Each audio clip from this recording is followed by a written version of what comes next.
Only spoiler I'm planning on giving right now. No cats were harmed in the making of this movie. So my mom and I recently came from watching Guardians of the Galaxy Volume 3, and I'll definitely say I was very impressed with it. There were great song choices, just like there was in the previous two movies. The acting was great, especially on... Hold on, let me look up his name. Chukwudi Iwuji. I think that's how it's pronounced. I'm really sorry if I'm not pronouncing the name right. Point is, he did a really good job as a High Evolutionary. Definitely a great performance.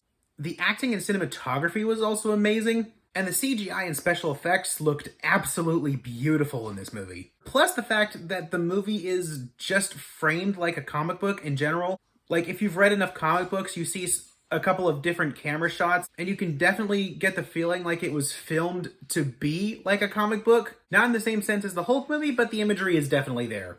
Everybody was definitely a lot of fun to watch in the movie, but I think the highlights of the movie were Peter Quill, Rocket Raccoon, and High Evolutionary.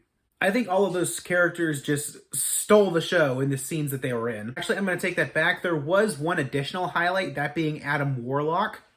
I'm not too familiar with his origins from the comics, so people might be a little bit upset about how he was portrayed in the movie, but I think it works in terms of what James Gunn was going for in terms of this movie. Also, this movie got pretty dark at times.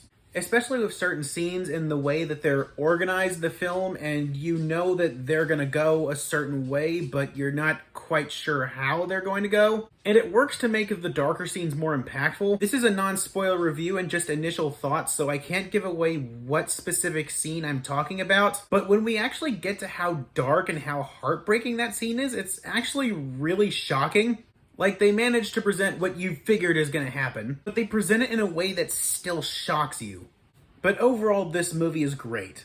It's funny, it's adventurous, it's very, very heartbreaking at times. I didn't cry like everybody else, but I think that's just a me thing, not really anything to do with the movie in general. Like, the movie is sad, don't get me wrong. I actually wish we had more stuff like this in Marvel movies. Not particularly dark for the sake of being dark, but a kind of dark that actually leaves an impact on its audience. Like, the kind of stuff that actually makes the audience feel and sympathize for various characters. Because this movie had quite a bit of that. But if you have not seen this movie yet, I definitely recommend go watch it. I give it a 9 out of 10.